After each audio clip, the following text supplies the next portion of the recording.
When someone tells you to make it awkward, what does it really mean? It's definitely more than a long, uncomfortable pause. It's more than a hashtag, a like, or a post share. It's courage in the form of action. When someone tells you to make it awkward, what are they really saying?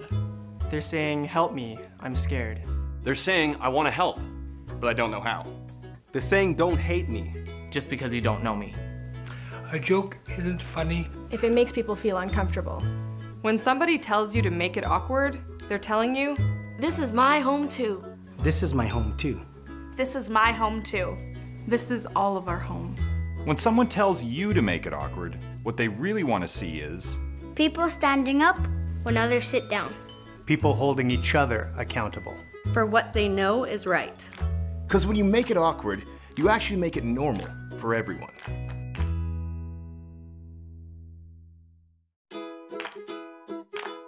When someone tells you to make it awkward, what does it really mean? It's definitely more than a long, uncomfortable pause. It's more than a hashtag, a like, or a post share. It's courage in the form of action. When someone tells you to make it awkward, what are they really saying? They're saying, help me, I'm scared. They're saying, I want to help, but I don't know how. They're saying, don't hate me. Just because you don't know me. A joke isn't funny if it makes people feel uncomfortable.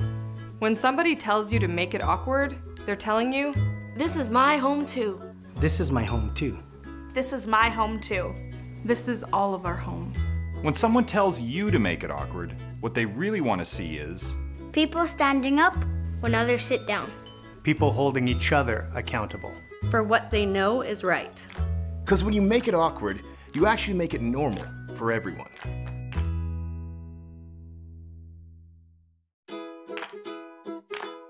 When someone tells you to make it awkward, what does it really mean? It's definitely more than a long, uncomfortable pause. It's more than a hashtag, a like, or a post share. It's courage in the form of action. When someone tells you to make it awkward, what are they really saying? They're saying, help me, I'm scared. They're saying, I want to help, but I don't know how. They're saying, don't hate me. Just because you don't know me. A joke isn't funny if it makes people feel uncomfortable.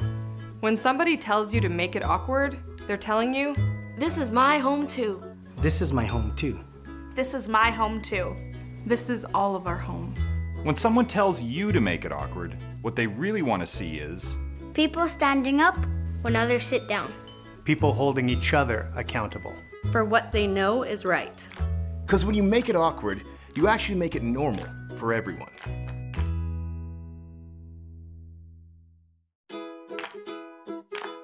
When someone tells you to make it awkward, what does it really mean? It's definitely more than a long, uncomfortable pause. It's more than a hashtag, a like, or a post share. It's courage in the form of action. When someone tells you to make it awkward, what are they really saying? They're saying, help me, I'm scared. They're saying, I want to help, but I don't know how. They're saying, don't hate me. Just because you don't know me. A joke isn't funny if it makes people feel uncomfortable. When somebody tells you to make it awkward, they're telling you, this is my home too. This is my home too. This is my home too. This is all of our home. When someone tells you to make it awkward, what they really want to see is people standing up when others sit down. People holding each other accountable for what they know is right. Because when you make it awkward, you actually make it normal for everyone.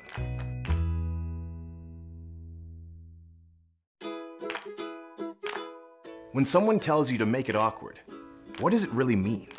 It's definitely more than a long, uncomfortable pause. It's more than a hashtag, a like, or a post share. It's courage in the form of action. When someone tells you to make it awkward, what are they really saying? They're saying, help me, I'm scared. They're saying, I want to help, but I don't know how. They're saying, don't hate me. Just because you don't know me. A joke isn't funny if it makes people feel uncomfortable. When somebody tells you to make it awkward, they're telling you, this is my home too. This is my home too. This is my home too. This is all of our home. When someone tells you to make it awkward, what they really want to see is People standing up when others sit down. People holding each other accountable. For what they know is right. Because when you make it awkward, you actually make it normal for everyone.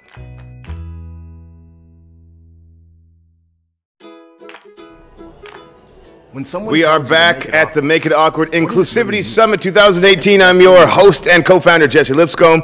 We're just bringing content to you from all over the world. My next guest, this is great. You know, we went Skype with Jane Elliott, and it was amazing. And we're about to do the same with my next guest, Michael Matucci.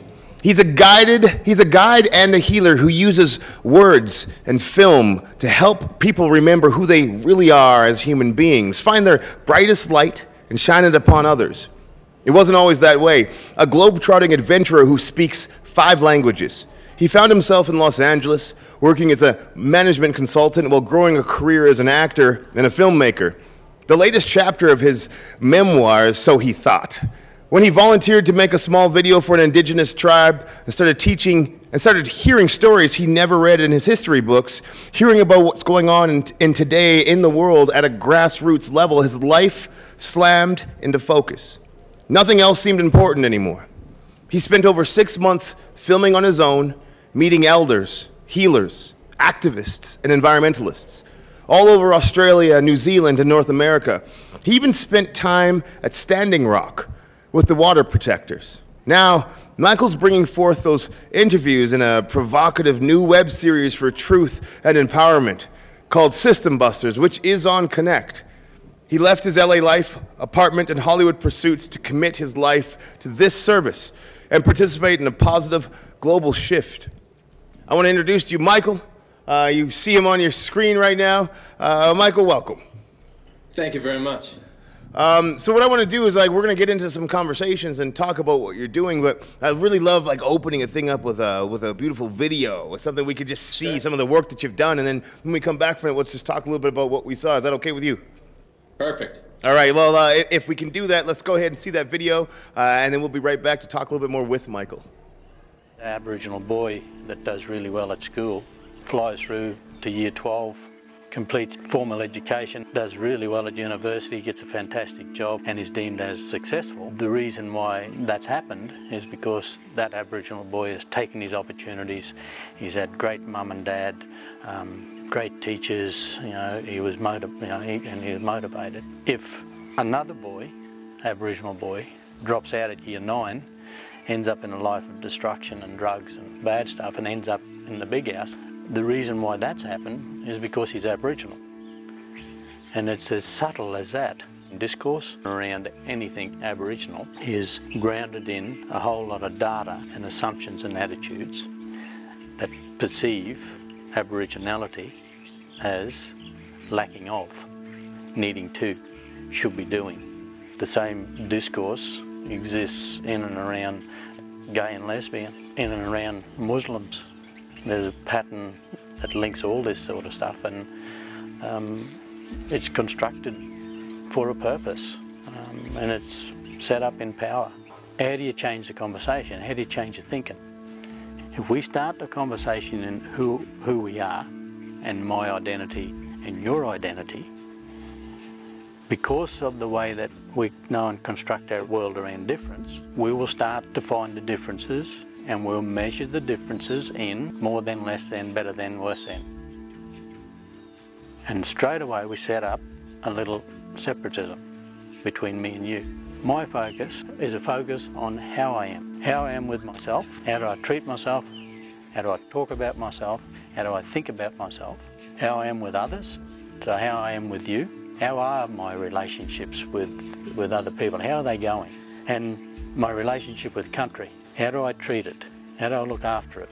Let's have a look at the real challenges here and stop blaming Aboriginality. We can then shift the educational outcomes, shift the attendance rates, and also enable them to feel like they belong in the school that they're attending. If you put that focus into health, into economic development, into jobs, into whatever you want, I think it's going to be okay.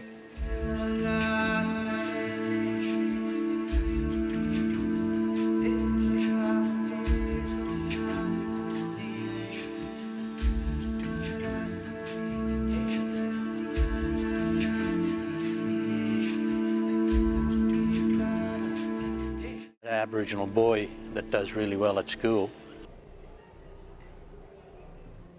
Yeah, I mean that was a great video, Michael. I just got a chance to watch it myself. I mean, that's what it's about. And I love a lot of what you were talking about, how you have to change how you do a thing. You know, and a lot of the discussions we've been having throughout the summit have been about that transformation, that refocus, that looking at something from a different angle, trying to do the same thing over and over and over and expecting a different outcome. We've heard it before. You're not going to get the results you like and not the ones you're looking for. Talk a little bit about that video and why you made it and what it's done for your life. Absolutely. One thing that I was noticing as I traveled was how things repeated themselves over time. So I had the blessing of sitting with activists and people working for the community who had been doing this for 10, 20, 30 years. And you quickly start to see that the issues of the day that so many of us are railing at, complaining about, or bothered by, and that we're, the reaction is, let's do something about it, or say something about this person, or put some initiative in place. When you look at it, look historically, you see how the tools, many of the tools that we're using now have been used for decades and are not that effective. So I loved meeting this guy, Scott. Someone had sent me an article that he wrote in The Guardian there in Australia. And so much of my work has just been completely intuitive or just completely guided, people coming to me out of nowhere. And I reached out to him because he was doing something, as you said, was called deficit discourse. And the idea being is that we're looking at the big stuff, right? We're looking at, well, you look at a person at this skin color and you think this is the problem with them, or this is the problem with this group, or they shouldn't do this. But we're actually not looking at what's behind that, which is bias, which is prejudgment. It doesn't have to be aggressive or ugly or obvious to exist. So what he would talk about is something like health. You think, oh, what do you think about when I say the word health? Your health, what comes to your mind, or the health of your family, or your friends. You know, maybe if you're like you, Jesse, and people are, they're vibrant and they're strong, you're like, oh, we're healthy, we exercise, we're healthy. And then now put the word Aboriginal next to the word health, and what comes to your mind? Now, many people might automatically go to the health outcomes that they read about in the newspaper or they've heard about or whatever. And you take this simple example, you put it next to jobs, you put it next to education, you put it next to demeanor, you put it next to just really obvious day-to-day stuff, and you notice how that somewhere down the line, and maybe it's not that group of people, maybe it's rich people, maybe it's politicians, maybe it's the education community, and you put those, and you'll eventually notice that you have some bias inside. And that is what Scott's talking about, which I love so much. It's like, wait a minute, I'm coming to these decisions that I don't think that I'm having prejudgments or biases against people, but they are there. So by looking at the very underneath understanding of how we're looking at other people and how that's built by years and years of stuff coming through society, through the structures, educational structures, friends, television, media, it's all coming in there. And it's very natural that we make these opinions. But by looking at the really bottom line underneath it, we can begin to destructure it. We can begin to take that apart and say, wow, I didn't think bad about this group of people, but I did have an understanding that was negative and not neutral, much less positive. And that's the big other part that I feel like we often miss when we are attempting to assist another person or another group to come to a greater understanding, or to rise up, or to get empowered. We're looking to correct something, right? You guys need to do this. You shouldn't think like that. We need to all switch this. So instead of saying, okay, let's stop looking at the deficit, let's stop looking only at the negative, and see, wow, where are you strong? where are you really interesting? Where is your perspective actually a way that I can learn myself? And then we can use that, accentuate that, to then bring you and me and everyone to a greater understanding. So taking ourselves, all on balance, getting a different perspective, looking back, looking inside ourselves and seeing how these little biases are potentially there, but also focusing on, okay, what are you doing amazingly? If somebody, for example, is very passionate in their criticism of a certain group, and you feel the call to bring that up because you feel it's detrimental, that conversation is detrimental. It doesn't matter who it's against or who it's toward. Sure. Instead of only just recognizing the commentary, we can also recognize the passion. We can recognize what's underneath what's happening with that person. That person's upset. That person feels there's injustice in the world. They're taking it out on this particular person, this particular group. But what's going on underneath? And can we take that passion, that positive, or their directness, or the time that they're spending on the issue, and use that positive in a way that helps create transformation, instead of just stamping it out, just telling them they're wrong, just putting them in a certain place and trying to correct their thinking. Let's transform and reshape that by using the positive side. Okay, so and I love that. And so then I have a question for you, and help me if I'm understanding this correctly. There's a lot of times where we talk about different marginalized individuals, and a lot of the focus is on the negative and what we can do to fix it, and what deficit we can bring up, and helping with education or helping with homelessness, and all of the above. And I love that. I love the idea of focusing things on the wonders and the beautiful aspects of said cultures. What I want to do is ask that same question to you, and I'm only assuming just that as a white passing male. I'm not sure what your history is, but in that same scenario, can you speak to, instead of, because a lot of the focus we see is negative on, here's white men need to not do this, not do that. I think in the same vein, maybe we can talk about what is the white male culture doing that's so beautiful that does help. So we could switch that one. And it's a weird discussion for me to have in this scenario, but I hear so much of it on the negative side when so many of my allies are white men. I want to make sure that we have that conversation, that there's some real good happening. So in your opinion, talk about the good. Absolutely. It's a great point, and one that I talk to other men about. And it's in that situation, what I do is I talk to them about, instead of necessarily, and talk to them, yes, we can talk to them about the advantages. So I believe after I spent so many months living in the homes of Aboriginal people and Maori people, and camping with Native American people, and not just and all kinds of people. I've been blessed to live around the world and live and associate with all kinds of people. We don't see the privilege. So as you were mentioning, as we talked about in some of these other discussions earlier today, so I like to point out that, wow, look at the beautiful blessing that you got. Look at the blessing that this society has bestowed on you.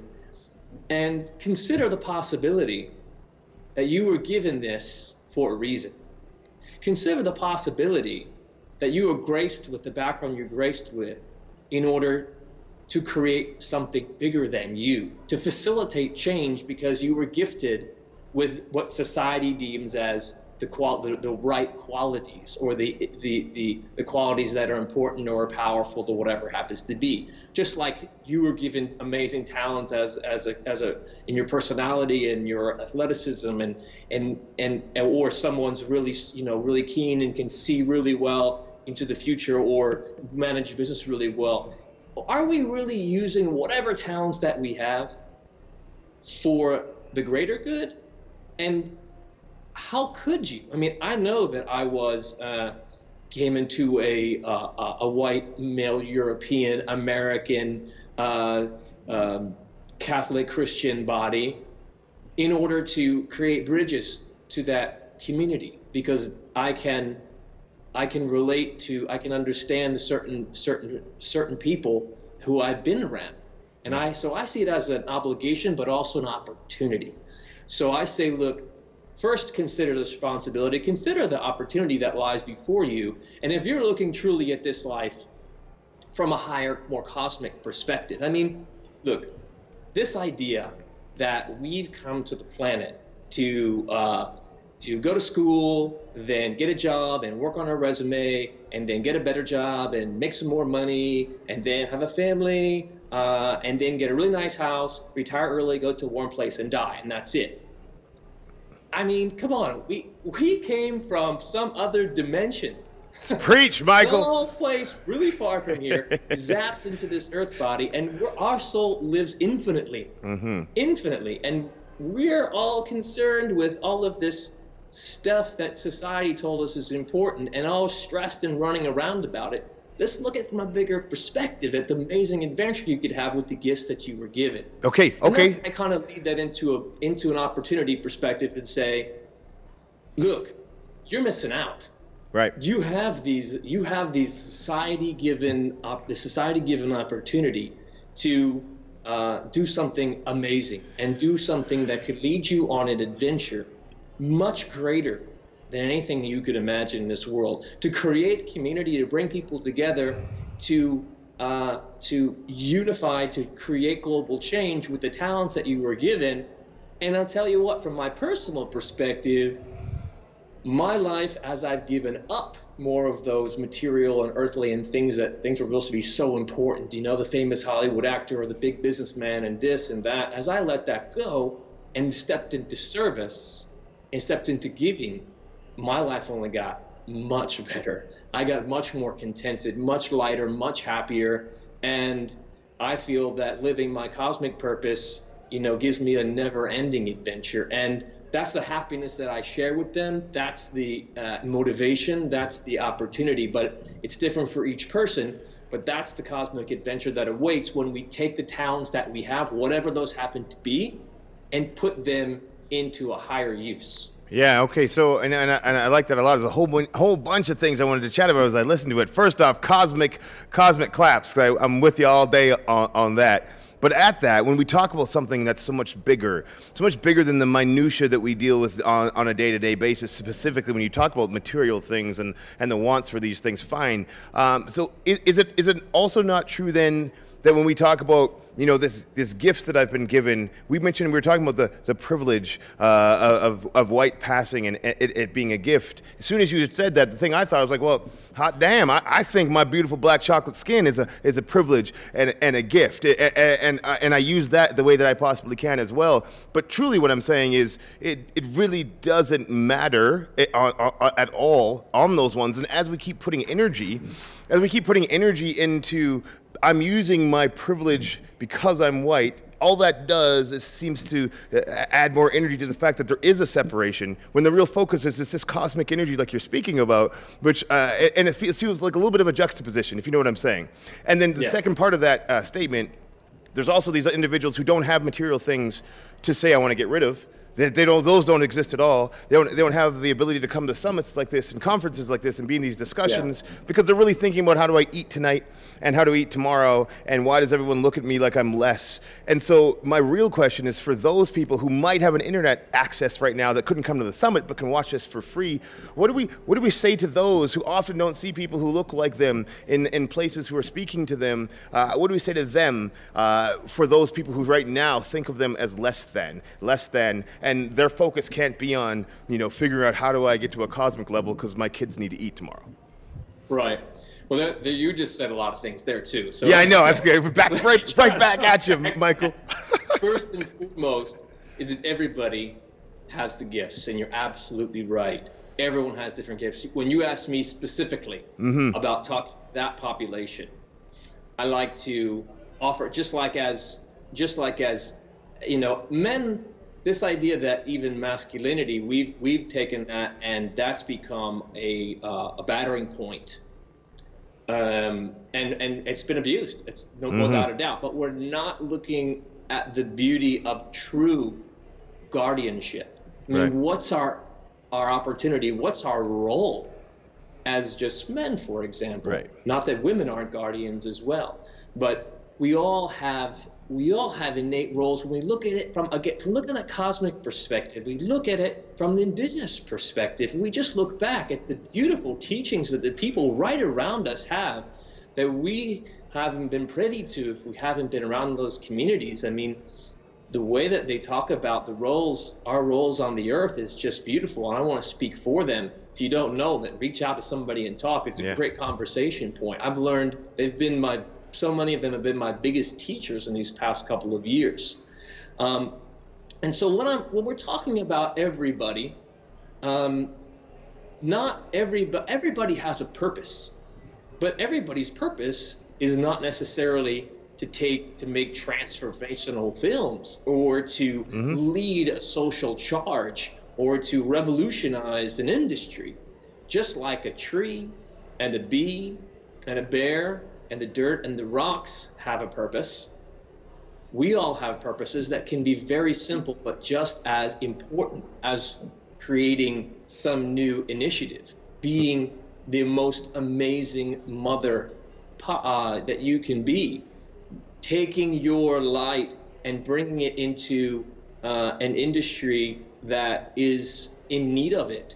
Or if my life is living hand to mouth and I can't really worry about the big picture and these prejudices and this and that sort of stuff, you know what? That's totally okay. And I don't mean to say that I understand everybody's situation. I can only have seen so much and experienced so much. But I would say in general, if I was talking to anybody, taking the cosmic perspective is not just looking, it's not just, seeing beyond the physical. And if we say, the material, when I say the material, doesn't mean that, I have 3 cars and then I should have 1. It's just the attachment to the physical, the attachment to this, the attachment to the car or to this physical realm. And we're spiritual beings, we're energy.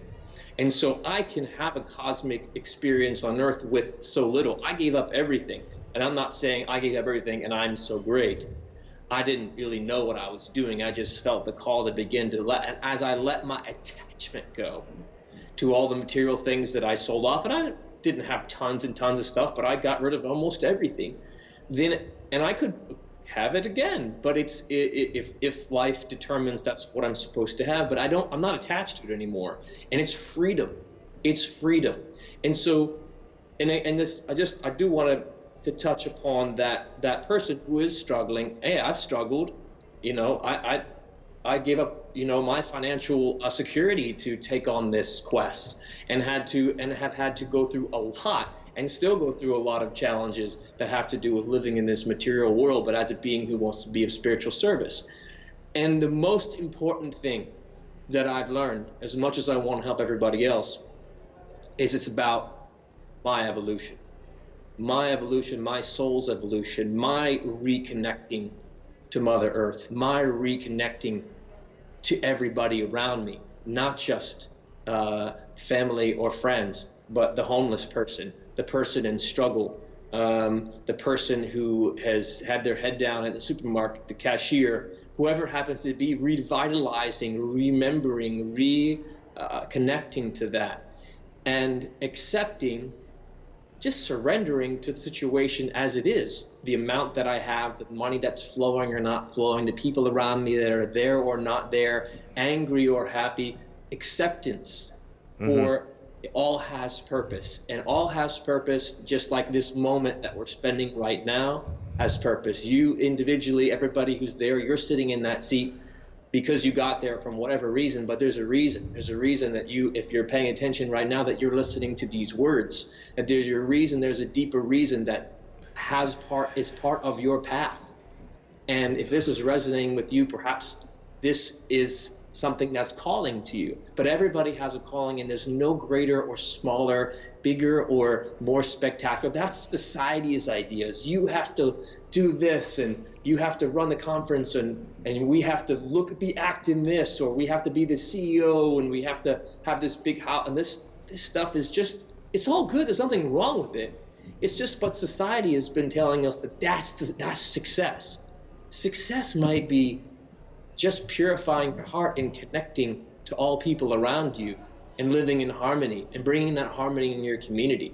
Success is so many things, and each of us can have it when we first and foremost focus on ourselves and focus on our own expansion, our own love, and our own healing. That's no, I like a lot of what you're saying. I love a lot of what you're saying. I don't know if you feel it because we're not seeing each other, but this is it's cosmic. This connection right now. It's neat because I was going to interject to say almost a lot of what you just said, and one of the things were, you know, regardless of what culture or what your skin color is or where you are in the world or in this room or online watching, from the minute we were all born to this second, our entire lives have led up to right now. And this is a moment. And what we do with moments create what our future looks like.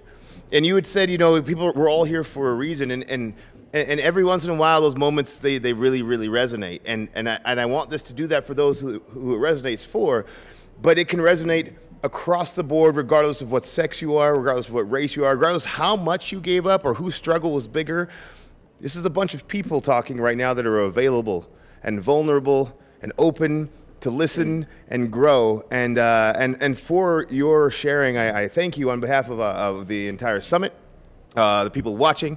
It's a pleasure to meet you via Skype. And how can people find out more about what you do and follow some more of the things that you do so that they can keep that conversation going with you? Yes, please. And by all means, I welcome thoughts and suggestions and ideas and contributions of any kind. It's a continuing adventure here too, and you can find the principal work that I'm doing based in the journeys that I've taken with the indigenous people and with many of the game changers around the world at Systems Busters. That's systemsbusters.com. That's double plural, Systems Busters, the website. We have all the social media tools, web series going out along them as well as on Connect. And my name again is Michael Matucci, M-A-T-U-C-C-I. Also michaelmatucci.com and all of the plethora of beautiful social media tools that we get to share on. And I welcome shares of all kind. I don't consider any of this mine. I'm just a catalyst for this movement, this Systems Busters movement. I'm simply a messenger bringing forth the beautiful lessons that I've learned from Mother Earth, from the indigenous people, from all the teachers that I've been blessed to have, and all the things that I've been fortunate to learn, and I'm just bringing them through. And my hope is that I can serve my role in this movement. And if there's anyone who feels called to share, to contribute, to mention, just comment, whatever, I welcome it all, no matter where it's coming from. We're all one, really. We're all together. We're all in this, and it's a community. It's really going to be all of us. It really does take a village, and that's how we're going to transform this planet. All right, thank you very much. So that was Michael, the cosmic messenger. He's coming to you. He's there even if you don't know. You can feel him he's buzzing. We're vibrating with you, my man. I appreciate it. Thank you for taking the time out of your day. Yeah, tune into the rest of the summit. Watch what we're doing, and we really appreciate you hitting us up via Skype. Have a great day, and thanks a lot. That was Michael. Absolutely. That was Michael Matucci. We'll be back with some more stuff tonight. We're not done at all. We actually have our comic show, the comedians coming up. We got Sterling Scott and Rel Battle. We're going to close the evening off with a nice little laugh or two. It's going to get awkward because that's what comedians do. So, don't go far. We'll be back shortly. I'm Jesse, your host. Peace. As Navajos, we believe we're in heaven. This is heaven. This is the place that everybody wants to come. I think we've been here way, way, way longer than we've been told in the books. I mean, there's ancient civilizations everywhere. And through the years, it got distorted. As human beings, we forgot our true potential, our true powers, and then put in a box. And so now as Navajos, we don't see that. We see the beauty in everything. Everything is hojo, which is beauty. And nothing came here without being thought of first. So we know everything is magical, everything's spiritual, everything has a spirit and an energy in it. And so we call that beauty. And so basically the sky above us is beauty, The ground below us is beauty. The plants beside us are beauty. The animals beside us are beauty. And then the people within us are beauty. And so we say, may you walk in beauty. And I walk in beauty.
Hey guys, this is Sarah here live at the Make It Awkward Summit in the beautiful Air Canada Lounge at the Westin, and I am here with Brandon. Say hello.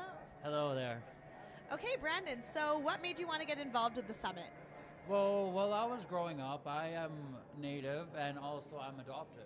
So I've had a lot of struggles between school and home, being the only Native child there and also being adopted. It's been a struggle for me, and I know when I was at that point that I wish there was someone there that would help me in the time of need that I needed. So I made it a goal in my life to help other people, and if I could find another way to help someone, another technique at that, this would be the great place to find it. That's awesome. That's exactly what we like to hear.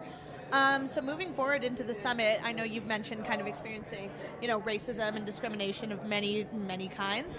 But what's really cool about the summit is, of course, our initiative was, rooted in an event of racism.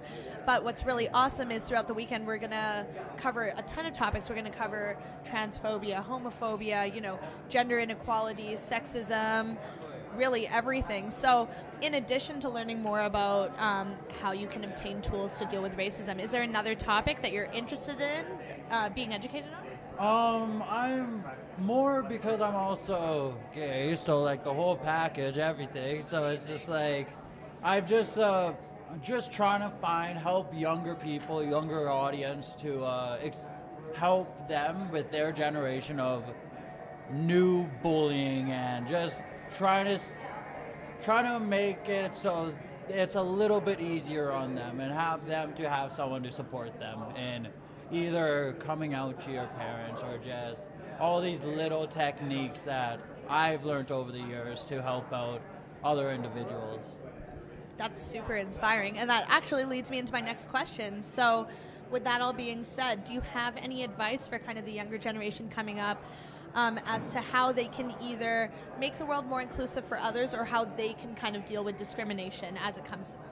Well, you're always going to have your ups and downs in everything, and all sorts of events, from happy events to good events. There's always going to be the up and down. And the one thing that really helped me the most is, at this time and stage, it might be hard, but if you find that one person you could just talk to, opening up to whatever is happening in your life at that time is the best form of therapy in my sense. I've always opened up to every little thing in my life, and it's helped me tremendously from when I wasn't talking about it and just holding it in. It almost hurts you from the inside when you do hold those stuff in, and it's just, I had to learn by myself you have to let it out and not keep it inside you, because I've been told it's like a balloon. You can have a bunch of these stuff, and if you don't let the air out of the balloon, anything that happened to you, someone was rude to you, this and that, letting it out little bits at a time is better than letting it explode all at once. Totally, and that kind of ties into mental health too. And it's, it was Bell Let's Talk Day yesterday, and we are going to have a few speakers kind of touch on mental health topics too. So it's really awesome to have you here, especially since you've dealt with so much adversity in the past. So, thank you for coming. So again, we're here with Brandon, Make It Awkward Summit. He's excited, we're excited. Thanks for watching, stay tuned.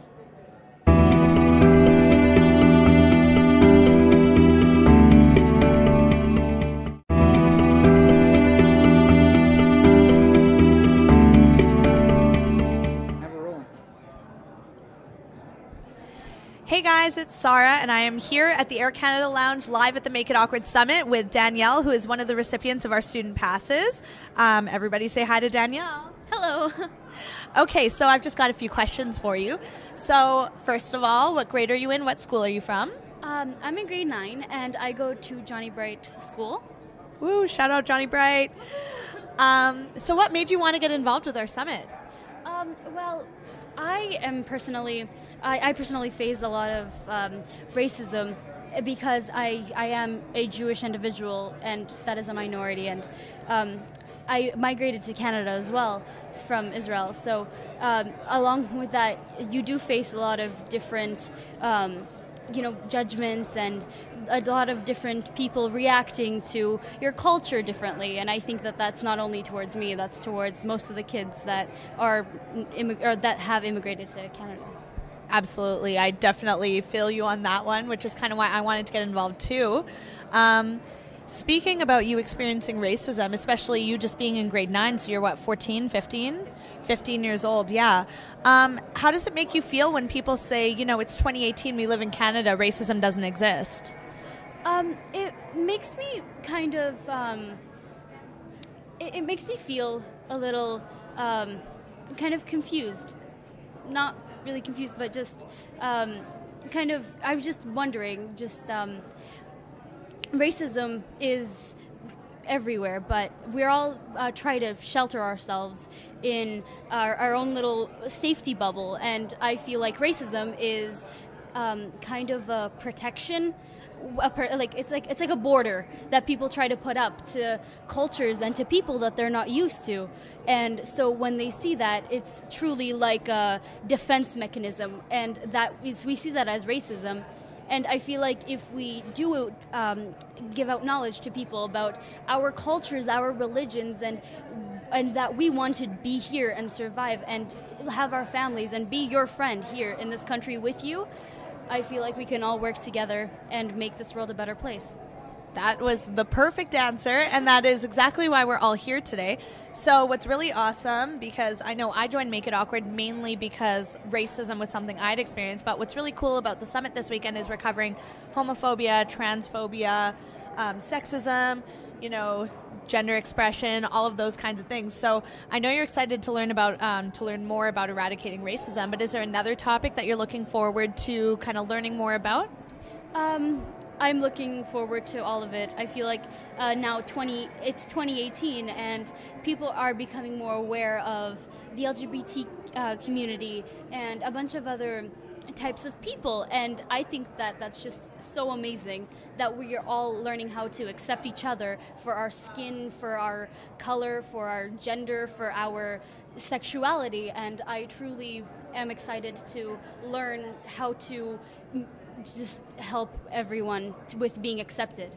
Amazing. And my very last question is, do you have any advice for especially young girls or boys or, whatever gender you identify with?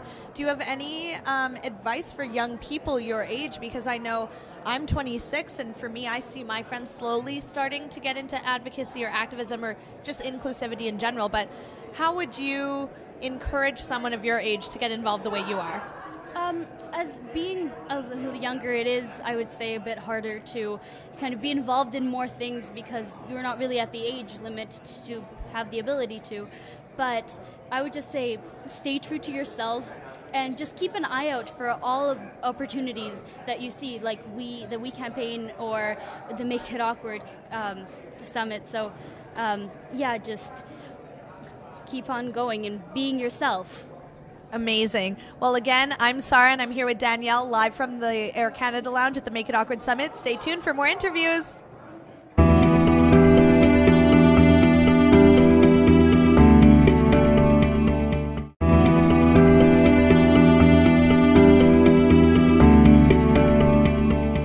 Hey guys, this is Sarah here live at the Make It Awkward Summit, and we are in our little Air Canada Lounge, and I want to introduce you guys to Normie. Hi, everybody. Amazing. So what made you want to get involved with the summit and attend today? Well, I noticed that Jesse, when he was on the news and everything, and it sounded really interesting and it kind of paying attention. And with our students, we talk about stuff like this at Yellowhead Tribal College, where I work. And Kathy knows everybody here, and so she got us all involved. And so that was really nice of her to do that. Yeah. Amazing. Tell us more about Yellowhead Tribal College. It is First Nations, the only First Nations college in Edmonton, and it's for the bands, the 4 bands around Edmonton, but there's more. There's the Ochis Nation, there's the Alexander, Alexis, and Sunchild. And so we get a lot of students from other places, a lot of Indigenous students that are from outside of Edmonton and in Edmonton as well. Yeah. Amazing. Okay, so you're repping Yellowhead today. So today and throughout the weekend, we're covering a ton of topics. We're covering racism, homophobia, transphobia, sexism, gender inequalities, you name it, anything that deals with that. So what are you most looking forward to learning more about? I think I'm most looking forward to learning more about other people's points of view, their perspective. When we're at school, that's what we're talking about. What is your perspective? What do you think? Or, what do you feel about these topics? And so it's really nice to come somewhere and hear it all in one place. So, yeah, it's going to be really interesting. Amazing. Yeah, that's the most that I'm looking forward to, is hearing all those different perspectives. Perfect. And then the last question, I think it'll come easy to you because you're an educator, which is amazing. What advice would you have, not just to young people, but to anyone who's looking to make the world a more inclusive place? Like, how do you think they should get involved? What questions should they be asking? Really, any advice you have. I think introducing yourself to people, talking to people, getting their points of view, finding out who they are.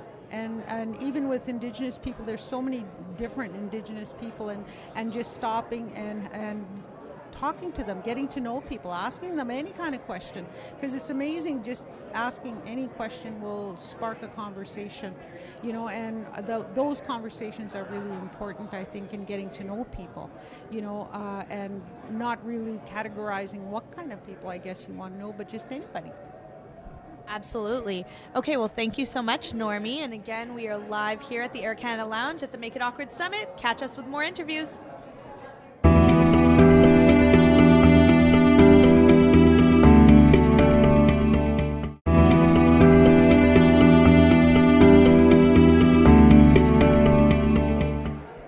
All right, guys, we are live here at the Air Canada Lounge at the Make It Awkward Summit. My name is Sarah, and I am here with Paul Woida. Hi. Okay, so we just realized this is our first time meeting in the flesh, but I'm a low-key fan, so this is exciting. So what made you want to get involved with the summit? Well, I'm friends with Jesse. I really believe in him and the whole thing that just took off. I'm the huge reason I'm in music is to actually bring awareness to things, and it's a perfect fit. And yeah. Okay, I love that. What time, what day are you performing? When are you with us? When do we get to hear your voice? So I'm playing on Saturday at 5. Saturday at 5, so you are closing out Saturday, which is amazing. Before I embarrass you and make you do something real quick for the camera, I've got to ask, so the summit is covering topics such as racism, homophobia, transphobia, sexism, everything really. Is there a certain topic that you're really looking forward to learning more about? Well, what's a short way to say it? I was in China recently, and I saw that white privilege is it's a thing. I've always known it was a thing, but when you see it really, you really see it, it actually floored me, and it was very uncomfortable for me to deal with it. And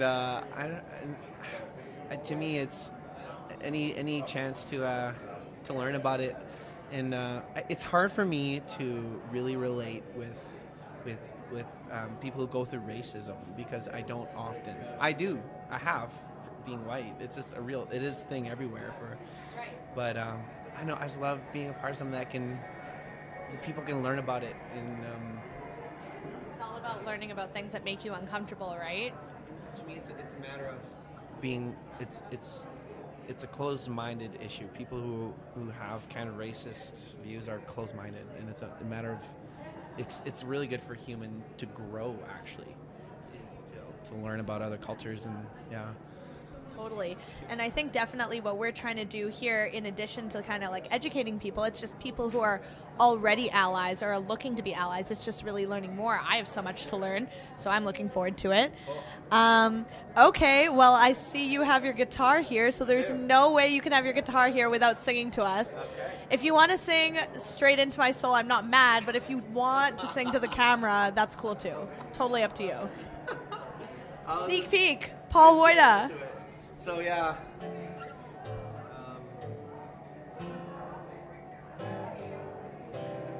So I wrote the song. It's perfect, actually fit for mental for what Let's Talk. Yes, and I wrote it about because I've been through depression and anxiety, and I wrote it about like seeing a friend who's going through it and just being like, let me help you help yourself, okay? So we're ready. I can't hide it, no matter how I try to. I'm worried about you, 'cause you keep hiding. You may be fooling them, but they don't know you like I do. I'm by your side even when you're beside yourself. I'm always there even when it feels like there is no one else. So let me walk. Oh shoot, I messed up. We can all do this. We can all do this. I ruined the moment. I was in the moment. Should I do it again, or Oh yeah, don't worry. from the beginning? Oh yeah. I just finished it last night. Okay. I can't hide it, no matter how I try to. I'm worried about you, 'cause you keep hiding. You may be fooling them, but they don't know you like I do. I'm by your side even when you're beside yourself. I'm always here even when it feels like there.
Mic must be set for Terrell. I'm not even gonna start because I don't do comedy. So this is the last piece of day 2, Make It Awkward Inclusivity Summit.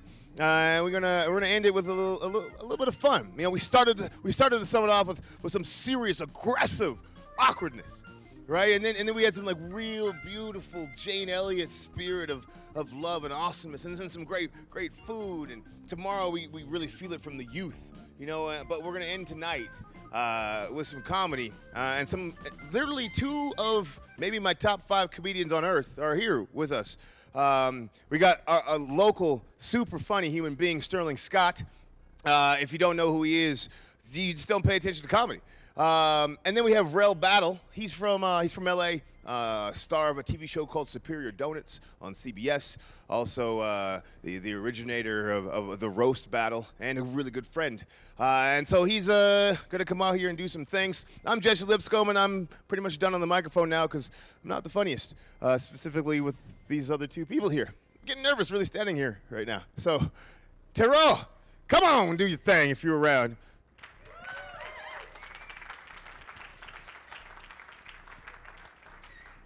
This might be part of the joke. Joke's on Jesse.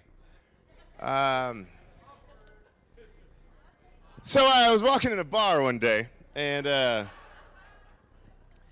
guy came up to me. He said, "You know what I should do? I've always wanted to do a little stand-up here. I'll fill up some dead space.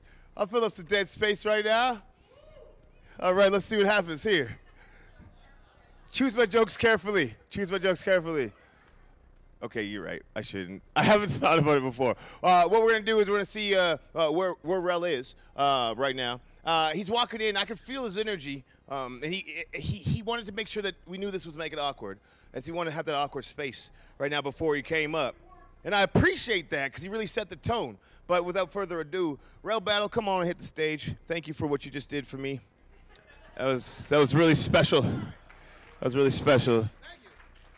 Hey, I thought you were doing 5 minutes. Clap it up for Jesse Lipscomb, ladies and gentlemen. Clap it up for Jesse. I thought you were doing 5 minutes. I'm sorry. I apologize. Thank you. Hello. I want to thank all 17 of you guys for coming out this evening. I appreciate it.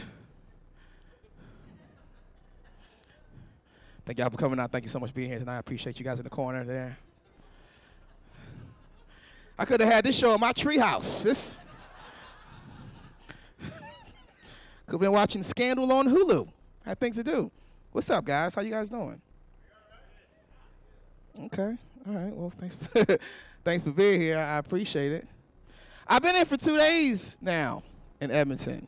I gotta ask, where do y'all keep your black people? Like, where do y'all? Okay, I see. Where do y'all put the? Is it a curfew? I've been looking. I went on a full search today. It was like, where's Waldo? It was like, where's Jamal? I can't find him anywhere in the city. I was asked to do 30 minutes of comedy tonight for you guys, and then I was told to keep it clean. So I'm gonna do 15 minutes of comedy for y'all, and then I was told I wasn't getting paid, so it's almost time to go. Almost time to be out.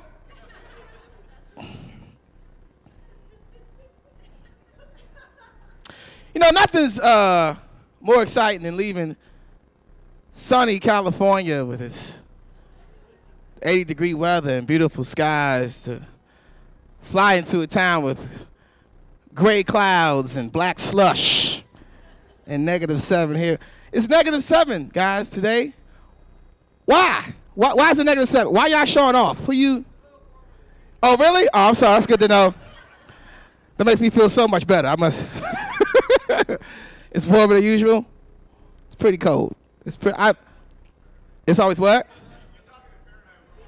You know what? I'm sorry. I don't know the translation of cold as hell. Does that work? Does that translate properly? It's that warm out? Jesus. You know the rest of the world isn't like this, right? You know, this is all fake news. I love you though. It's pretty I'm not used to this level of cold. I've never felt -7. If you don't know how cold it is, if you never experienced this cold, this is what racism feels like. This is what it feel like. It hits you like it hates you. Does that make sense? Like, I came out the airport, it was like, pow! Why can't I date your daughter? That's what it feels like.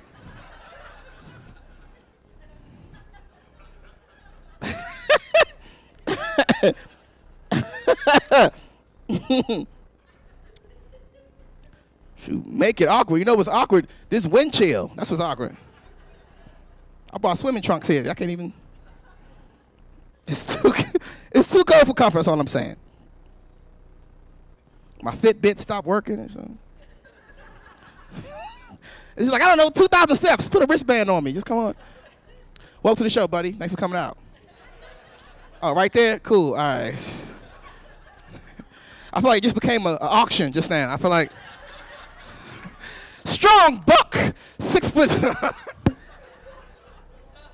That's too far? That's too far? I'm sorry. All right. I'm sorry. I apologize. I didn't know the line. I got to figure this is the line. Jesse, you messed up. That's all I'm saying. I'm from Washington, D.C. originally. I live in L.A. now. You guys think we're crazy in the States right now? Do you really? You guys, not me, right? I'm the exception. You understand, Quentin? You from the States too. You got to understand. Most of us aren't crazy, right? All right. Yeah, that helps. I know you guys watch a lot of TV and think that we're all crazy. We're working through it. We're having a family fight and everybody's watching it. That makes sense? Everybody's witnessing family drama.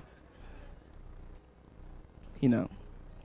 We have a president that most of the country is not a fan of, unfortunately. And people hate our leader. But I don't hate him that much. I'm an optimist. I like to appreciate the good he is doing. For example, because of Trump, there's a lot of white-on-white hate lately.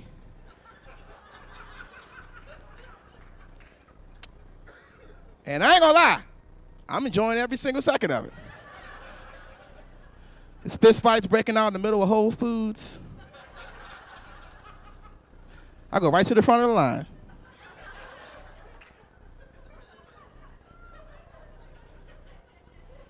This couscous beet salad ain't gonna pay for itself. You know who's happy not to be president no more? Barack Obama. Don't you miss Barack Obama, huh? He was dope. I miss Barack. Barack still be going to like Puerto Rico when the hurricane happened. He's still like giving speeches in Germany and everything. Barack still be presidenting on the low. You know what I'm saying? You know? It's almost like, hey America, I know you with Trump, but you gonna always be my bae. Yeah. How your mama doing, America? Mama okay, America? Your brother still in school, America?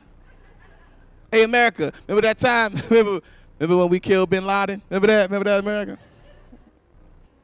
Barack's so happy not being the president. You see him on Instagram windsurfing? You see him win? He's so happy that with his wife skydiving. He is never coming back. He is never coming back. If America called Barack, he would answer like, new phone, who this? He ain't coming back. I'm actually not even here for the event. I'm here for the free health care. I had to get something fixed. Might as well. Everything. I got to fix. I'm taking care of the whole lot this weekend. Whatever. Yeah, I had a sprain from 89. You think you can? That's why you come to Canada, for the fishing, the camping, and the emergency rooms. That's pretty much. Oh, this happened. This really happened. I do a show in L.A. at this place called the Laugh Factory, and I met your fellow countrymen. Swear to God, Justin Bieber came last Sunday to Laugh Factory, and I told him I was going to Edmonton, and we had a brief little talk. It wasn't like we best friends, nothing like that. And I know what you're thinking. Yes. He smells like sweat and oatmeal soap. He smells pretty good. And he... It wasn't that funny. I can see your face. You look pretty upset. But we had it was a good time. So I was trying to do my research when I came out here, you know. I never been here before. Where did we go yesterday, Dave? Where we go today? The what? No, last night. We're a little place up the street. Okay, never mind. All right. You look like an ignorant American right now. You're making us both look bad. They hate us enough on the low. You're making us look real bad. You guys been to the States? You guys, where do you guys go when you go? Palm Springs? You go all the way to America, just go to Palm Springs? That's where all the old people stay. But that's okay, because we don't make it awkward. Old people are great. Except during rush hour. But that's considered edgy. My Jesse, who helped put this, come up with the lips combs, putting this whole thing together. Jesse and his wife, beautiful wife, Jessica and Julia. Jess went to college with my brother. That's why I'm here. That's how I know him. They went to Morehouse in Atlanta, and I have a twin brother named Terrence. Any other twins in here? Any twins at all? Just me? Okay. Twins are weird because, first of all, I had a twin. My father couldn't tell us apart at all. You know, he would give us chores to do. We'd just come in the house. Which one is you? Which one is you? Terrence Terrell. Okay, you play football. You write poetry, right? That's my dad. Once a year, he would come in and give us these long speeches that didn't mean nothing. He coming off the, son, one day we all gonna die. Yep. That's the way the world works. People live, people die. So live life to the fullest, because one day we ain't gonna be here. Happy birthday to you. Happy birthday to you. Happy birthday, dear. Which one is you? Which one, you play football, you got beat up for writing poetry, right? You got beat up? It's true. I was bullied for being a poet laureate, 8th grade. Worst experience of my life. This is how I knew I was going to lose this fight. This is how I knew I was going to lose this fight. Right before we fought, this guy took off his shirt and folded it. He folded his shirt in 4 corners. I was like, this is about to be a meticulous butt whooping. I'm about to get beat up meticulously. I'm about to get beat up by a Gap employee, you know how dangerous that is?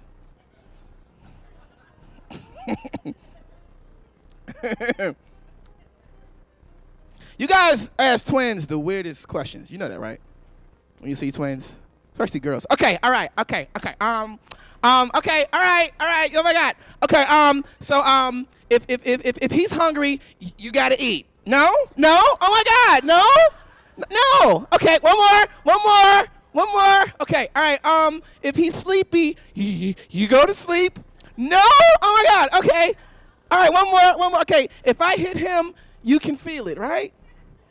No, you hit me. There's no abracadabra to this. My mom couldn't explain twins to us properly, right? So she would just make up something in her head. She'd say, okay, baby, well, twins are 1 sperm, 2 eggs, Jesus is love, and a little bit of Holy Ghost power sprinkled on top. I believed that till I was 15 years old. My brother had an attitude problem in high school, right? He always got into fights and stuff. A lot of times, people around my way would go looking for my brother, end up finding me first. And it's really hard to explain to somebody that wants to hurt you that they got the wrong guy when you look exactly like the guy that they want to hurt. Now, I don't know you, man. I never met you before. Huh? No, I don't know Keisha. What? No, because we're twins. No. You hit me. Let me explain. 1 sperm, 2 eggs. Jesus is love. A little bit of Holy Ghost power sprinkled on top.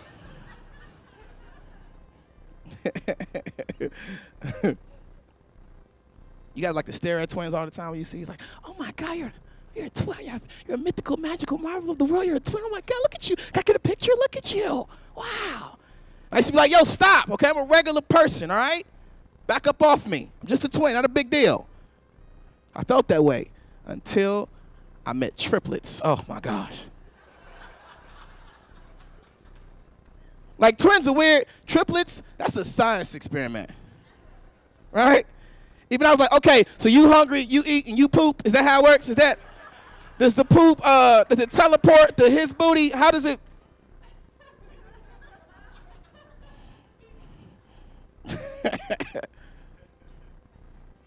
That's a true story, man. That really happened. I don't know. Where we going tonight, guys? On the Rocks? Do you work there? Are you the official cheerleader for On the Rocks?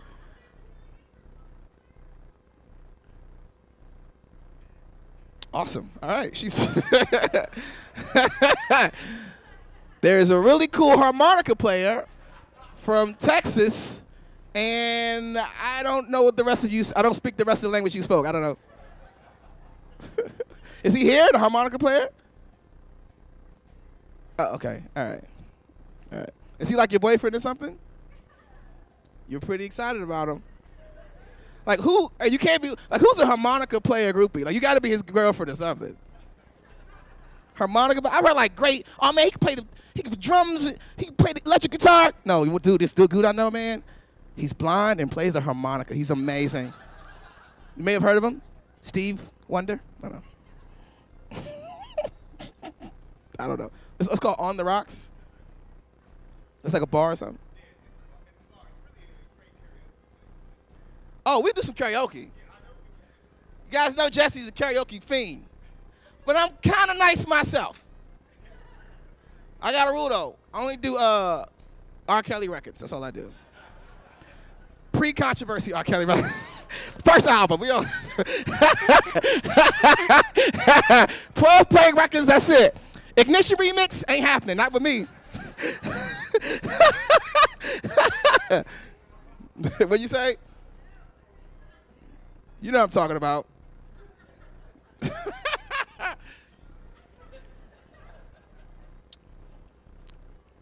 What else is going on in the world? What have you guys heard? Let me clear up some stuff about the States, you guys. Is there anything that interests you in the States that you want to know about? Raiders moving to Vegas? They are moving to Vegas. Yeah. Raiders moving for one season. I think the coke is going to slow them down, right? I think that's going to be it for them. That's going to be a trouble problem. I'm not a football fan. I'm a basketball fan. I ain't go that far. She said UNLV? You went to UNLV? You went to UNLV? Oh, you from Vegas? Cool. You guys almost got a basketball team a couple years ago. Who's the hockey team? Who's the hockey team? That's new. Hey guys, listen, don't bother. Josh's working way too hard this weekend. He's making up teams nobody's ever heard of. You know what? I watched the game last night. I was trying to celebrate it's Black History Month, guys. Yeah. And I was trying to celebrate Black History Month last night here, but I couldn't find nothing to do. And so we ended up going to the bar. And and I've been on Black History Month here. And I went to a bar, and we ended up watching the Avalanche versus the Oilers game. And I was like, yeah, no, it sucks. Right? I'm sorry they lost. But I was like, okay, I'm going to celebrate. I'm going to root for whoever has a black player on their team. That's what I said I'm going to do. Neither team has a black player. So I was watching it, and it was like a dude was sweeping up. I was like, oh, he's black. I'm going to root for the janitor. Janitor lives matter. That's how I felt last night. Watching the game. I had no other choice. It was a fun time. I leave Sunday. I leave Monday? I leave Monday, okay. We're not big on schedules here, guys. We just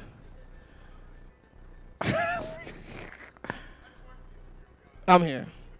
No, I'm having a great time, man. We having a one-way ticket. I can't stay for too long. I gotta make money, man. I gotta work and stuff, you know. I don't have enough clothes to survive this tundra. You know what I'm saying? You think so? Let me tell you how bad it is. I'd rather go back to the States with Trump right now. They could be like, hey, don't come back to the States. A nuclear bomb from Korea's coming. I'm like, is the bomb warm? Because that's all I'm going to do. You guys are great. Have a great night. Thank you guys so much, man. Appreciate you. Thank you so much. Stop it. Stop it.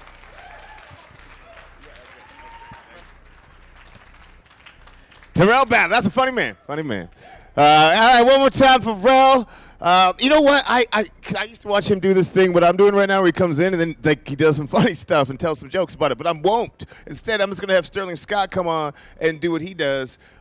So put your hands together for Sterling Scott, Edmonton's own. I'll say this too. I just watched Sterling in Vancouver. I went to the Great Debaters, CBC. I got to watch the live show, and I don't know if you ever heard it on CBC. And then seeing it live is a totally different game. And Sterling killed it, destroyed everyone, and he knew it. And he told them that he's just better than them. So he also told me the same thing about Terrell. So I'm excited to see this. Yo, ladies and gentlemen, before I get started, make some noise for Rel Battle and Jesse Lipscomb. Your hosted comedians of the night. Now, ladies and gentlemen, we all came here for one good reason only, and that's for the Make It Awkward Summit. But now it's the comedy show. Now it's time to have some fun. Now I know, it kind of looks like a weird birthday party. You know? That one that nobody showed up to, and you're like, I'm going to get iced. And like, no. You sit there. But that's okay. You know why? Because every last one of us in here has one objective. That's to laugh. That's to have a good time. That's to have your stomach hurt. That's to have your face hurt, and all in a good way. Okay? So all I want from you guys is energy. That's all I want from you. It's quite simple. In fact, on the count of 3, I want to hear you guys make some noise. I want you to scream. I want the guys to go crazy. I want you ladies to fake it. You know what I'm talking about. I need... Yo, the look in her eyes was nothing compared to her boyfriend's face. He was... All right, we're going to get wild and crazy in this place. Let me see it. 1, 2, 3, go crazy! That's what I need. That's what I need. It's been long. Thank you. Thank you, Edmonton. I am happy to be back home. I've been on the road for way too long. I've been on the road 8 weeks. 8 weeks! And it's difficult because I'm a father. I have a son. He's only 4. He likes to know when I'm leaving. So he's like, hey, Daddy, are you going away again? I said, yeah. He said, can I walk you to the car? I'm like, yeah. He said, can I hold your hand? I said, come on, man, hold my hand. And he likes to ask questions. He's like, hey, Daddy, who is your bestest best friend? I'm like, damn, that's a deep question. You ever think about that? Seriously, that's a deep question, right? I'm like, I don't know who my bestest best friend is. Who's your bestest best friend? And he looks up at me and he goes, me and you, Daddy. Me and you. I'm like, son, you're not even in my top 5. Like, you suck. You suck. You're a terrible friend. You don't drink. You don't drive. Shut up. You're not my friend. You're not my friend. You're a dependent. That's what I put on my taxes. Don't ooh me. If you're ooh me, shut up. Get a better circle of friends. If your best friend's a toddler, you're weird. You know what I mean? And I'm not a bad parent, right? I'm not a bad parent. I took him to Chuck E. Cheese. Side note, I took him to the South Side Chuck E. Cheese, not the North Side Chuck E. Cheese. That's disgusting. The North Side Chuck E. Cheese isn't even a Chuck E. Cheese. It's a closet with a real rat inside. That's all it is. If you go to the North Side Chuck E. Cheese, child services is outside, like, give me the kids.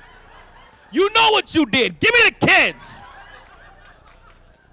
But I went to the South Side Chuck E. Cheese for my son's birthday, and I got kicked out, but it's not my fault. It's not my fault.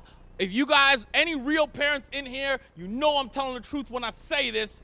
Chuck E. Cheese serves alcohol. Yeah. Yeah, you can't do that to me. I'm Albertan.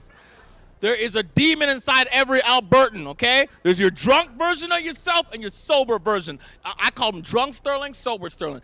Sober Sterling is who stands before you right now, right? Sober Sterling has a mortgage, car payments, cell phone bill responsibilities. Drunk Sterling has none of those things. But he's got the access codes to my debit and credit cards. After 6 beers, Chuck E. Cheese looks exactly like On the Rocks. My son's like, Daddy, when are we going home? I'm like, home? We shutting this place down. Come on, I thought you was my friend. Now, any parent that's been to Chuck E. Cheese knows the next story I'm telling is true. If you go to Chuck E. Cheese at some point in time, when you're having a good time, Chucky comes out. Chucky comes out with 2 girls. And a speaker box. This is true. Chucky comes out. Now, I'm a grown man. I'm happy to see Chucky. But then Chucky walks right by all the kids. He don't even talk to nobody. And he goes to his own little space, and he turns on his little speaker box, and the girls start dancing. I swear to God, anybody's got a Chuck E. Cheese, you know I'm not lying. And what does he do? He goes in a little bucket and starts throwing coupons at the little kids. I'm like, you disrespectful rat. I got money, too. So I went over to Chucky and started throwing coupons back at him. Me and Chucky having a rain competition. I'm throwing coupons at the little kids like, go ahead and dance, you bastards. And then they threw me out because you can't call kids bastards in Chuck E. Cheese. I'm not a bad parent. I'm trying. I'm trying. I try to play the rhyming game with my little boy. If you guys ever played that game, it's a lot of fun. It's where you say a rhyming word, the kid says it right back. I was like, what rhymes with hat? He said cat. I said, good job. He goes, hey, Daddy, my turn. I said, fantastic. And he goes, scissors. See how long it took you to figure out a word that rhymes with scissors? I'm looking into the eyes of a 4-year-old. He's like, really? This is round 1, Daddy. Are you kidding me? You're the one that's supposed to teach me? Nah, I'm selling Coke. And then he left. He just left. Now, Rel was talking about being a twin. Now I have twins. Yeah. Yeah, I have a son and newborn twin girls. They're 5 months old right now. See, now, let me explain. My son, I planned. Then me and his mom broke up. I went to my house to pick up my clothes. I end up dropping off penis. Now I got twins. Okay? That's how that went down. The man was, this is how messed up it was, man. His mom told me, my baby's mom told me she was pregnant 5 months after the altercation. That's what I call it. I'm talking 5 months later, she's like, I'm pregnant. I was like, I'm so happy for you. I hope you and whoever you're with have a great, and she's like, no, it's for you. I turned to the black woman from Get Out. I was like, no,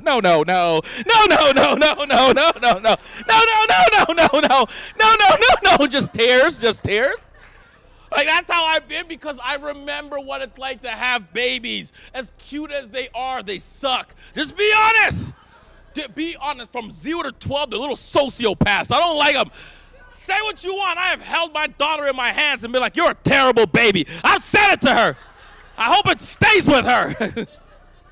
You guys don't know her. She's promiscuous. I was going to say, no, I don't care what you tell me. She keeps sleeping with her stomach flat and her booty way up in the air. What kind of behavior is that for a toddler?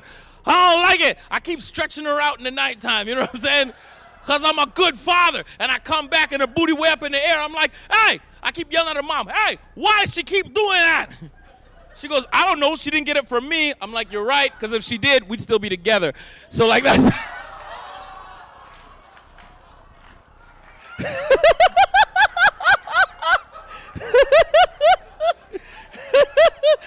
Woo, funny because it's true. Twin girls, and Rel's right. I can't tell them apart because they're both jerks. I don't like them. All they do is throw up and poo. Ugh. I want them to get old enough so I can push them. Nah, I'm serious. I'm joking. That's a comedy show. If you guys take anything I say seriously, you're an idiot. So, all right, this is a good time. This is what we're here for. I just want to be a good parent. You know what I'm saying? That's all I want to do. Just want to be a good parent. My mom was awesome. My mom raised 5 kids. 5 by herself. And here's how tough my mom was. My mom was tougher on me than any man could have ever been, okay? Let me explain. The first 13 years of my life, I didn't even know my mom and dad were separated. I thought she killed him. You know what I mean? That's the kind of woman she is. She is a straight, hardened gangster, okay? You guys think you see gangsters on 118? Come meet my mama. I was 6 years old going to the 1st grade, and the standing rule in my house. Now, there's a lot of old school people, I can tell, in the building tonight. You guys grew up with the same rules as me. Watch, check this out. This was a standing rule in my house, and I want you to chair if it was the rule in your house. If you get into a fight and you lose, when you come home, she gonna beat you up again. Am I the only person in here who grew up with some old school rules? You know what I'm saying? That was the rule. I'm 6. That's a big rule for me. I just learned how to read. I don't know how to punch nobody yet. So I'm trying to be smart. I'm like, well, Mom, what do I do if somebody jumps me? You know what I mean? That's 2-on-1. I can't win. She goes, no, take this. And she gave me 2 bricks and a backpack. Yeah, I'm 6. I'm like, well, okay, I get it. I'm going to hide these bricks in my backpack. And if somebody tries to jump me, I just hit him with the backpack and I run away. She was like, no, dummy. If somebody tries to jump you, you stab that bastard. Then you put the knife in the backpack with the bricks or stuff in the river and get the hell out of there. That's what you do, dummy. I was like, I'm going to need to see your criminal record. This is crazy. I need to know where our father is. This is crazy. She's a tough woman, man. My mom taught me how to drink. Anybody's mom teach them how to drink in the building tonight? A few cool moms? Nice. My mom taught me at 13, because, you know, that's all we do. 13, she taught me how to drink. My mom never drank cheap alcohol. If there's any really real drinkers in the building tonight, you know that this is true. You do not mix your drink if it's a good one, right? If it's good, you barely even put ice. If you got to put other stuff in it, it's not good liquor. Don't drink it, all right? And I don't want to call my mama drunk, but I saw a mosquito bite her, and it went home and took a swing at its dad. You know what I mean? Like, that's... she was a good drinker. She was a tough lady. But she never taught me how to deal with a lot of you ladies. She never taught me that part. See, all you beautiful ladies in here, you're all different. You're all unique little snowflakes, and you're all crazy. A lot of you are in here right now with a guy who's like, but he can't say it because you'll punch him. We don't have time for that. What I want you ladies to know, who's in here with your man tonight, I want you to know one thing. He loves you. No, he does. He loves you. It's just that 90% of the fights you get into is because he thinks he's hilarious. No, yeah. You see that nervous laughter? Some of you can't laugh right now because you know exactly that you tried to make a joke earlier today. It's not your fault. I'm going to put out a rose petal. I do it all the time. I was dating a lovely young lady, right? And it was Valentine's Day, and she decided to get me a little romantic coupon book. Aww. And inside it had little coupons that said, like, good for one back rub, and redeem for 50 kisses, and 30% off of snoggles, because apparently I was paying for snoggles.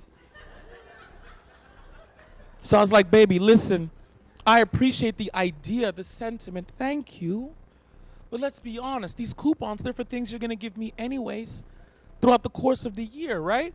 If you're going to give me a coupon on Valentine's Day, let it be for something you will never give me all year. Right? That's what we want. Isn't that what we want, men? A coupon for something you will never give me all year. I don't want a coupon good for one back rub. I want a coupon good for one, please, can you shut up? Just one, please, can you shut up? Where you been all day? Why you smell like that? Shut up!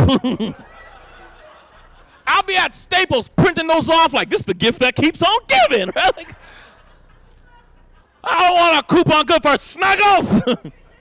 I want a coupon good for one reluctant sexual encounter. Walk with me. Walk with me, people. It can save your relationship. It's not awkward. It's for those nights. Gentlemen, on those nights when you're like, hey, baby, I'm going to go out and get drunk with the boys. And she goes, yeah, you better. You're like, awesome. Now you leave the house and you're in a fight you had no clue about. And you go on, you have a glorious time. You have all the fun you could possibly have. And now you come back home to your lady, kick down the door, drunk and happy. Pff, baby, let's make love, right? She's super passive aggressive and doesn't know how to communicate her feelings. So instead of telling you the truth of how she feels, she's going to give you some horrible excuse like, no, I haven't had it. Instead of fighting, you could stare her dead in the eye and be like, really? Well, I got a coupon that'll clear that right up, right? It's brilliant. It's brilliant. My girl did not laugh the way you are laughing with me right now. No, she got really mad at me. She got really mad because she thought I was making the relationship too much. She said literally that I made it feel like a job. I was taking this as a joke. I'm not taking it serious. But midway in the argument, midway, she breaks out crying. Midway, just breaks out.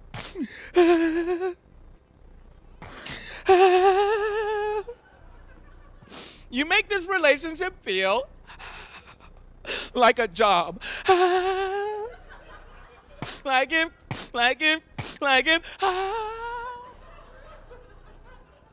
if I don't show up, I'll get fired. I was like, baby, listen to me. Shh. I'm not going to fire you, no. But when you don't show up, I'll find someone to cover your shift. You better believe that, right? Then she left me. That's how that played out, right? I don't care. When she left, she used one of them classic breakup lines. She was like, you will never find another woman quite like me. Ladies, don't do that, all right? No, just the sheer arrogance alone. I'm never going to find someone like you. There's 7 billion people on the planet today. 7 billion! And you don't think I can find another woman who likes Starbucks coffee, wears Uggs boots, and has a pair of Lululemon jogging pants that have never seen the inside of a gym? Nah.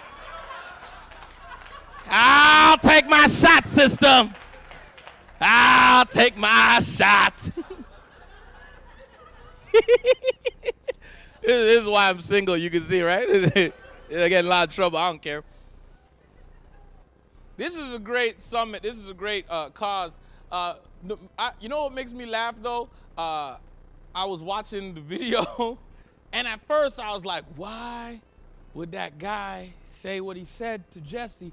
And I got it. He was about 50 feet away from Jesse. From 50 feet away, Jesse looks 5'7", 175 pounds. He looks like somebody you can take. I don't think he realized when he got up and it was 6'4", 200-something pounds of ex-Olympian that he was like, nah, I don't want to talk to you no more, bro. I don't want to talk to you. I can't blame him.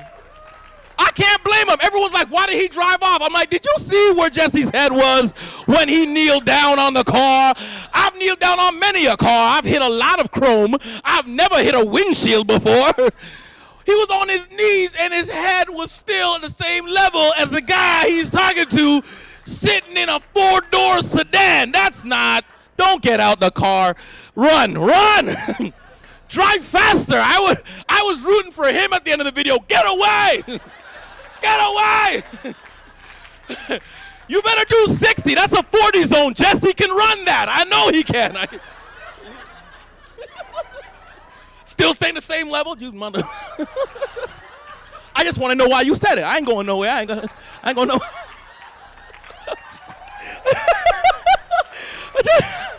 No, I'm saying I was scared for him. I was scared for him. I'm sorry. As bad as that may sound, I was happy he drove away.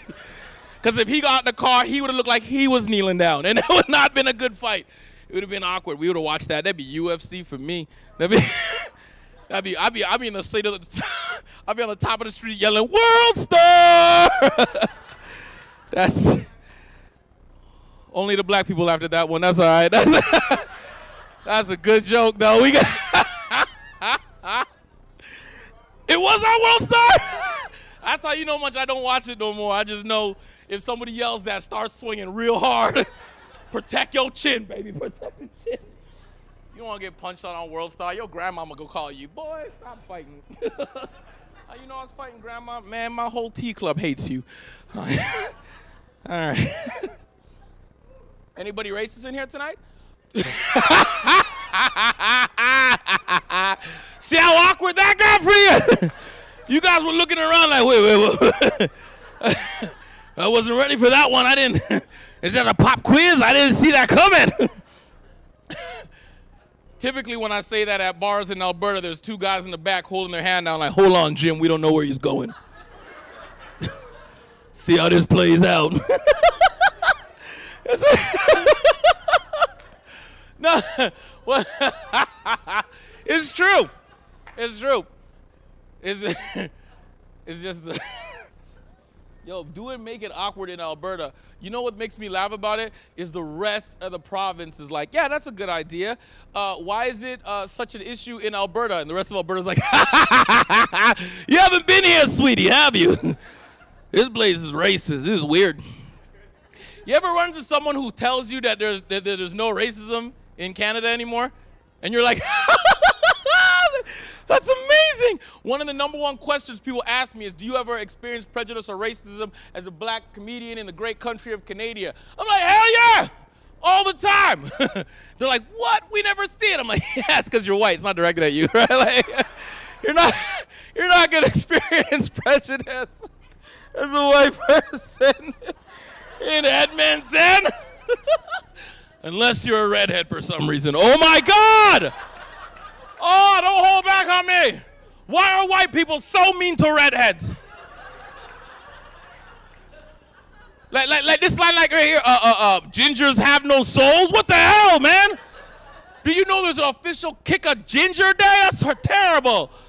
Let me tell you something. If you're a redhead and you're in the building tonight, understand something. I love you.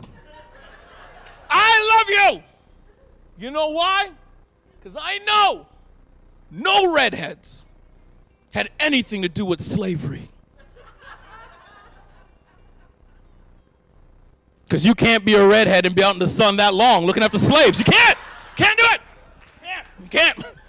If a redhead started slavery, it'd been over in 2 weeks. They'd be on the beach apologizing, all freckled up. It's so hot. We're going to go invent suntan lotion. It would have been over. And if you are a redhead and you're in the building tonight, I will stand with you in the fight to have them call you ginger. No more! Because if you take that word ginger and you rearrange them letters, you'll find out how closely me and you are related. The front row got it real fast. That's how good that was. You know what my favorite part is, front row? Look at all the dumb people not laughing. Look at them! What just happened? I came in for a comedy show and I won Sudoku. So from now on, my pigmentally challenged brothers and sisters in the building, let the world call you orange.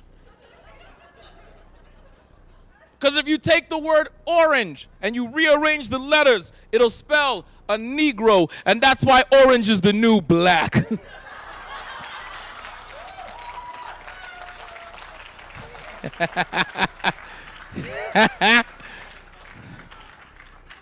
I'm very funny. No, I'm funny. I'm just not famous yet. That's all it is. It sucks because you guys are like, we were at the Make It Awkward Summit. We saw this comedian. And they'd be like, who was it? Be like, I don't know. Let's go watch an hour of Dave Chappelle. You know what I mean? Like, that's the life I live. That's why my biggest credits is you might see me in Superstore in Terwilliger, you know. Find me on 23rd Ave. They got better spices.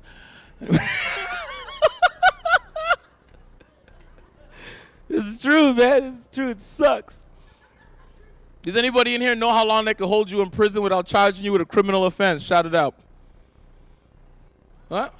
Don't be afraid. I'm not going to make fun of you. I just want to know. Anybody know?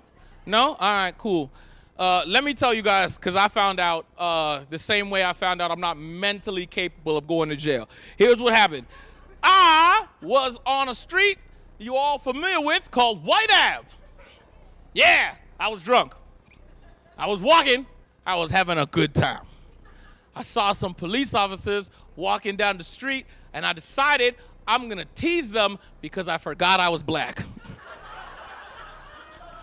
Because in my head, I was like, I've committed no crime. What's the worst they're going to do? They took me to jail. They took me right to jail. They took me right to jail. Now, I'm in jail. I'm thinking I'm going to get out in a minute. I didn't know they could hold you in there for 24 hours. Yeah, they could hold you for 24 hours without even charging you. I didn't know that. So I was cocky in the jail. I didn't commit a crime. I didn't even read my rights. So they came with some little cheese sandwich and some apple juice. I'm like, I'm getting out of here. Forget your apple juice.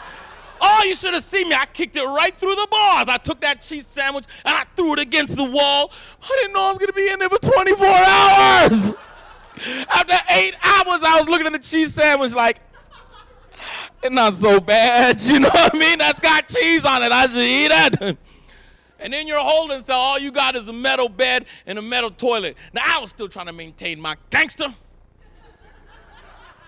So I was like, forget your metal bed. I'm not sleeping on nothing.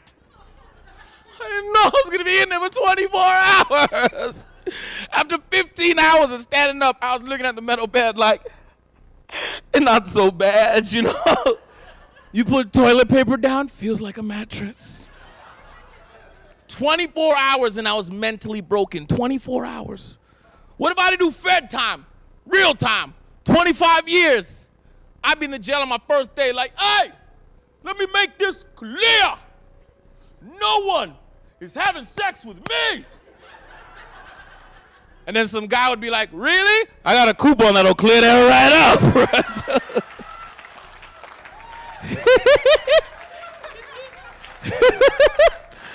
Oh, that's a good one. That was a lot of funny right there.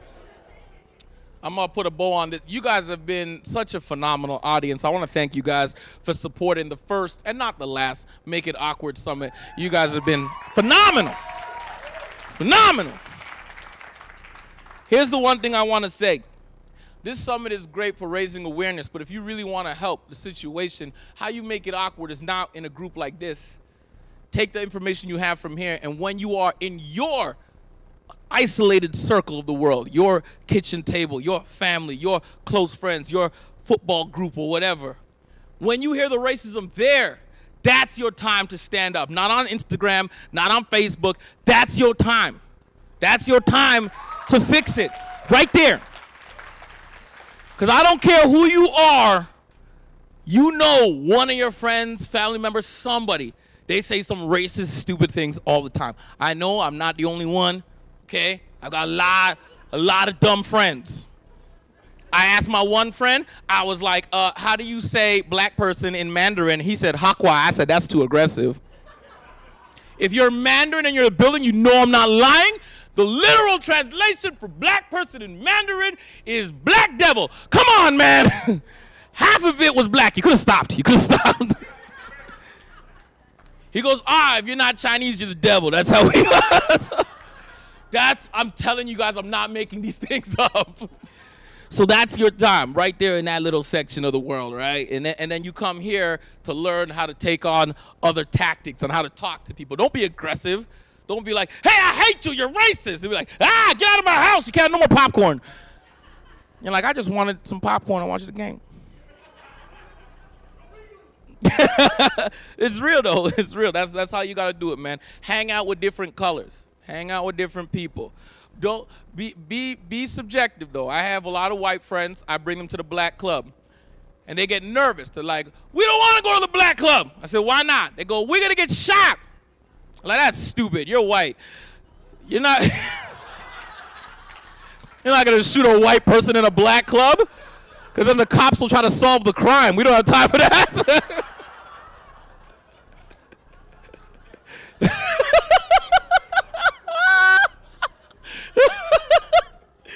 I love that joke.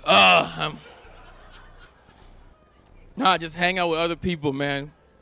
I brought my one friend. He was too happy. I was like, you gotta don't be too happy. Don't do that.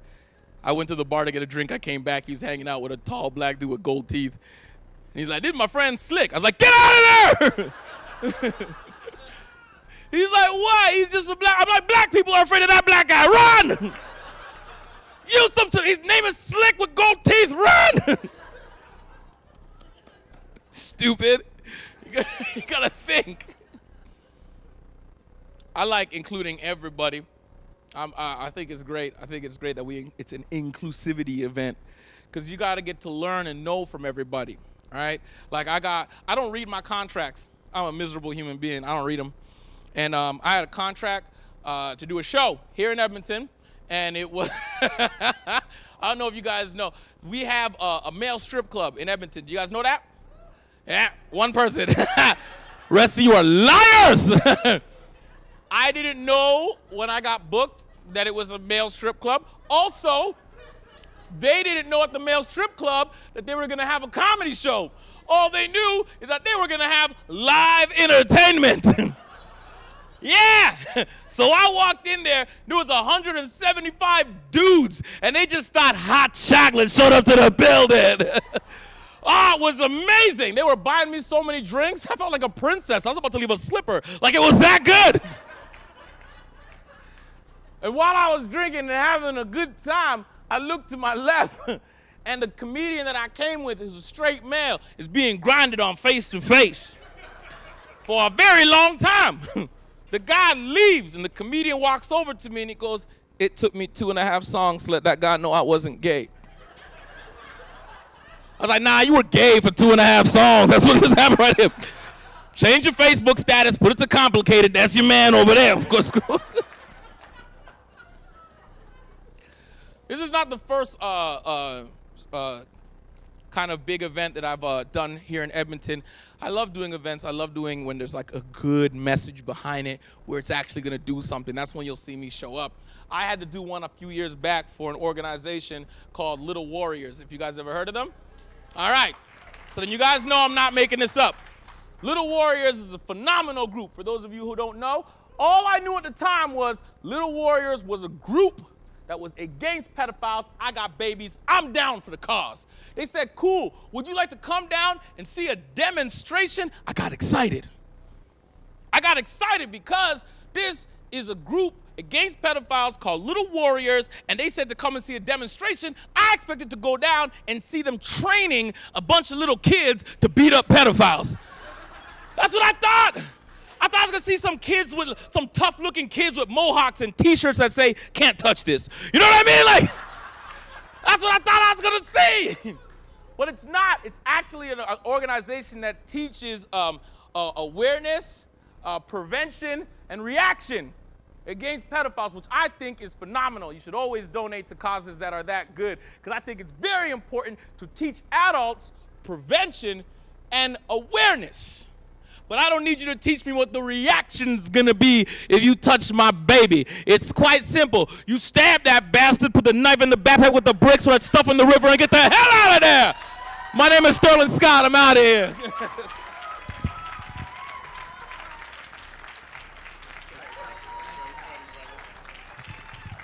Oh, man.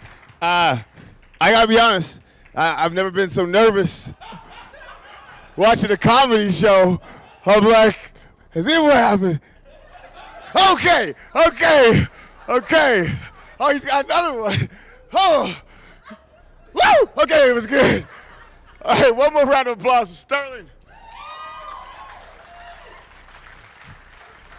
Rel Battle, thank you very much. And thank everyone here for another wonderful day. That's the end of day 2 of the Make It Awkward Inclusivity Summit. We got one more day. It's going to be amazing tomorrow. A ton of energy. Thanks for tuning in. Thanks for being here. Thanks for the support. Peace and hair grease.